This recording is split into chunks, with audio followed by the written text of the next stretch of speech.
Hi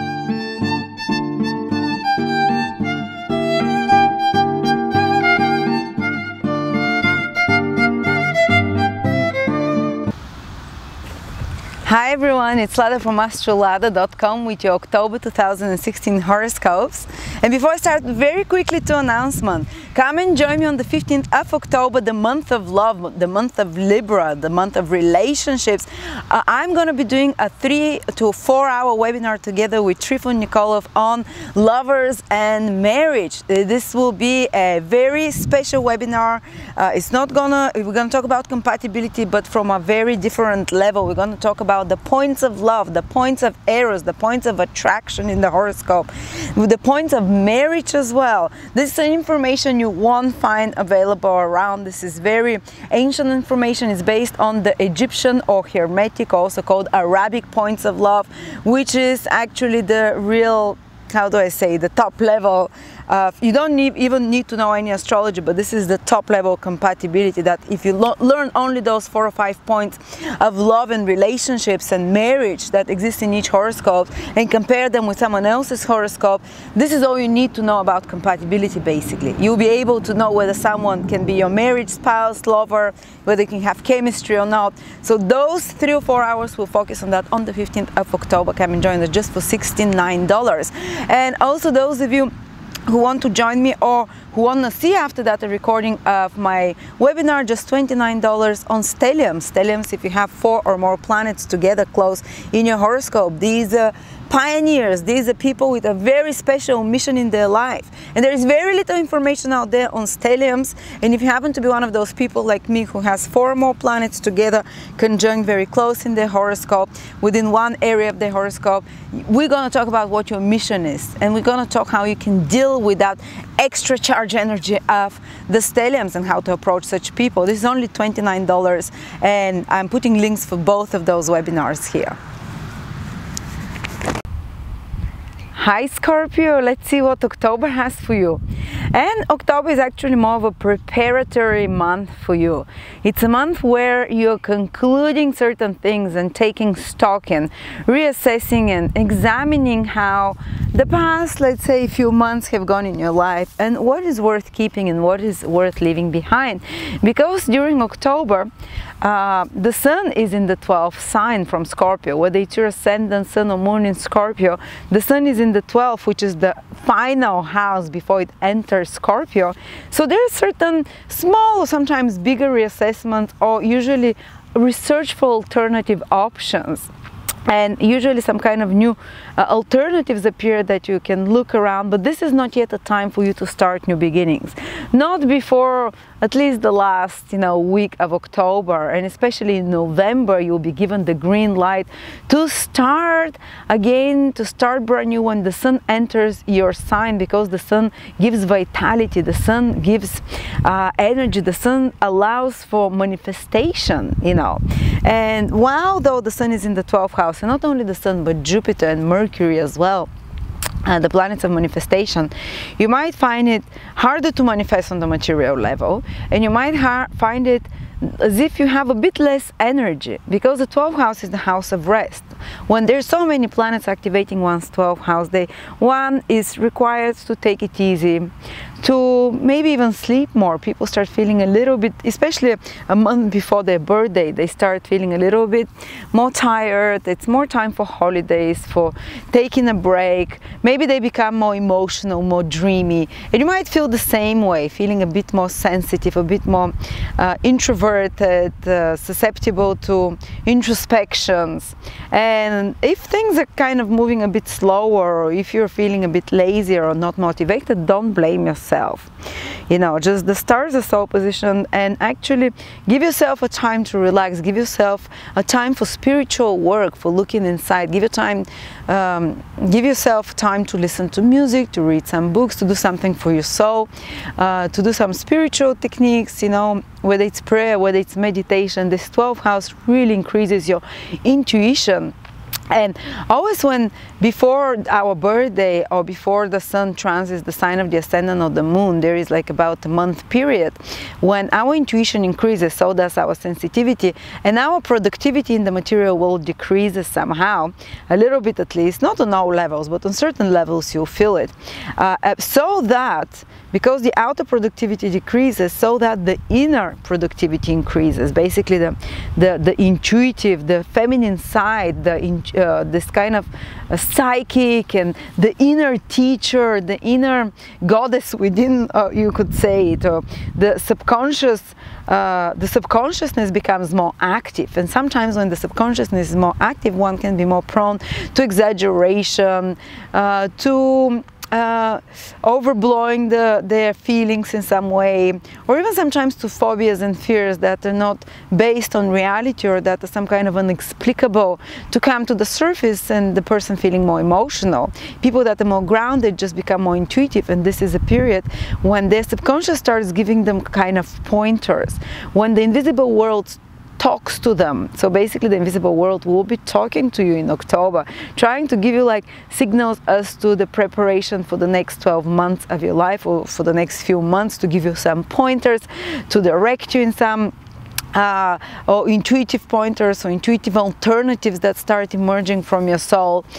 So look out for omens, you know, look out for, pay attention to your feelings, because these feelings can be quite, I wouldn't, not exactly prophetic, but they can be, they can have some importance in regards to what is the needs of your soul and where your higher self wants to direct you. But on another level, when there's so many planets in the 12th house, especially Jupiter and Mercury, which are planets, whatever house they're in together, according to ancient astrology, basically they allow for things to manifest. And even though that 12th house is not a house of manifestation, it's a spiritual house, it still rules certain tangible things. The 12th house rules things like foreign travel, or foreign residence, or faraway places. So some of you might, if you're Scorpio ascendant, to less degree sun or moon, but still matters, some of you might be able to get a green card. Some of you might be able to get the green light to travel in some far places, to another country, to another foreign place. Some of you, people that work, if you're Scorpio and if you work in anything to do with spirituality, anything to do with creativity or art, anything that is connected to the imagination, because the 12th house rules the imagination, you can have very productive month actually. So if you're working in anything as well, which is charity, which is working with people that disadvantaged in some way, people that work in libraries, people that work in research, people that work in isolated places. So if you're a Scorpio that works in a research institute, or if you're a Scorpio who works in a hospital, Scorpio who works in prison, or who works in a library, or who works in some, you know, laboratory, or who works abroad in a foreign place, or in something that requires more isolation, like writing music, poetry, making research and paper documents that requires long time spent alone in deep contemplation and in deep research of some sort. This is the 12th house, which is where we run away from the hustle and bustle and loudness of the world, and we can focus within. So intuitive answers, so research comes, and we need to be alone, you know, basically. And if you're in any kind of careers that are connected to those 12th house things which I mentioned, this can be actually very productive, very imaginative month. But for most other people that are not in such careers, they just might feel a bit less motivated. The universe might arrange situations for you so it can put you a bit more to spend time alone, or it can anchor you at home or in a place that you're not surrounded by others, so you can pay attention to this inner voice and allow your consciousness, subconsciousness to clear up as well, to get you ready for the new beginnings, a new process which comes to you from November, Scorpios, when you're going to be rejuvenated and renew that physical, psychic energy to start manifesting on the material level. Any 12th house is about giving rather than receiving. So some of you might find yourself spending a bit more or investing in something long term, which might feel like an expenditure currently, but it might be an investment, because 12th house rules long-term investments, which currently feel like spending a lot, but they can be something that pays off in the long term. Now, another thing that's important is always to look where Mars is, because Mars rules you, Scorpios. And Mars is changing sign. Mars is going into your third house, and it's going to be there for the next 1-2 months, couple of months. And it's going to be another 2.5 years before Mars goes there again. So wherever Mars is, this is where Scorpio is quite focused on and puts a lot of its energy and channels its succeeds in its goals through. And Mars being in the third house, it's again, its third house is a very mental house. So this can be a busy month for reading, for speaking, for communicating. Third house is again about research, like gathering facts, gathering information. It's almost like you are preparing for some shifts and to start new beginnings from November onwards, but before that you need to get some information, you need to get some more pieces of the puzzle. Third houses can require you to put more energy in efforts in regards to your skills, because third house rules one's skills, which are mental skills or hand skills, or work with computer, with media, with information, with contact, with working with people as well. Third house is a very communicative house, so there might be expenditure and the need to put a lot of energy in communications with others, in writing emails, in corresponding with people, in marketing, in advertising, in managing, in administrative work. The third house rules all those things. But planet Mars for the next 2 months being in Capricorn will allow you to be quite productive, because Capricorn is a productive sign in regards to those third house matters, which is in regards to communication, to speaking, to arranging, to marketing, to organizing. But as I said, in October you might feel a little bit, that things are still not manifesting before the sun comes into Scorpio fully.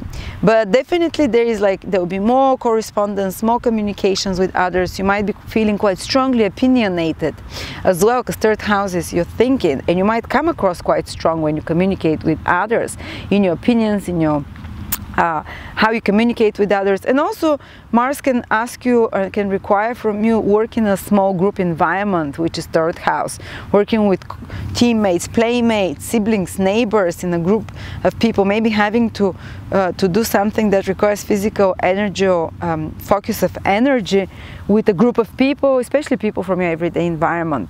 On the most negative level, third house can create some spats and kind of arguments with people that are more strongly opinionated, that in their communications are a bit come on too strong as well. But you reflect that and you see it through others, because this energy is within yourself. And if you want to speak up about something, now when Mars is in your third house, you'll be much more willing to speak up about it, to speak up your mind, and even to have words that cut to the heart, as they say. Can be a bit biting, but I think because Mars loves being in Capricorn, it's a sign of exaltation. So this will kind of more, rather than create complications for you Capricorns, it will balance you more, it will ground you more, which is great, because all those planets in your 12th house can make you fly away with the fairies a little bit and be too emotional.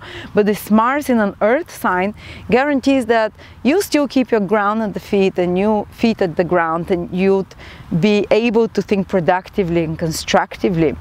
But your mind might be over busy as well, because whenever Mars transits the third house, we tend to get very hectic in our mind, and the flow of information, the flux of information just bombards us from everywhere. So we might have difficult time falling asleep, Scorpios. You might have time calming your mind down. That's why those spiritual activities, which the planets in the 12th house indicating, might be quite helpful for you for about a month in October. So you can slow down your speed and slow down your thinking processes, which can be overcharged. So as I said, on the negative level, the only way third house, Mars in third house is kind of having small, short-lasting, without consequence, very likely, arguments with people around you, neighbors, co-workers, siblings, relatives of some sort, casual friends around you, and some words being spoken more harshly. But I think Mars is exalted in Capricorn. This is not going to lead to anything complicated. It's just temporary, basically. But use that energy in Mars in the third house to arrange documents, to tackle any communication work that you've left behind, any correspondence, to tackle any work in media. If you work in media, in any administrative tasks, if you work in anything which is 3rd house as well, Mars can energize you there. And even the planets in the 12th house requiring you to slow down, to calm down your mind, will not detract from the power of Mars in the 3rd house. And Mars in the 3rd house continues on through November. So if you have any administrative, any communications, anything written, spoken, exams, learning new skills, Mars in the 3rd house can really help you kind of break through and follow through with such kind of tasks and have more willpower there. Okay, and last but not least, we have Venus in Scorpio for a big part of October. So that's very good news, because Venus every year passes through Scorpio for about a month, and now this year is in October that Venus is in your sign. And Venus is the small benefic. We know it as the planet of love, the planet of peace, of joy. So Scorpio's sun, moon, or ascendant, usually when Venus transits your sign, you start feeling more attractive and you start looking more attractive. You become more magnetic for others. Because of charm, because of more diplomacy, and even if you have to say some strong words because of Mars in the 3rd house, because Mars wants to fight and to speak up its truth in the 3rd house and its mind, Venus in the 1st house, which is you, will make you say it in such a way that you still don't bust others' balls, or you still don't, you get under their skin more, or you kind of say it in a more diplomatic way. But definitely makes you extremely magnetic and desirable for the opposite sex as well. So when Venus transits one sign, they can be pleasant experiences in regards to relationships.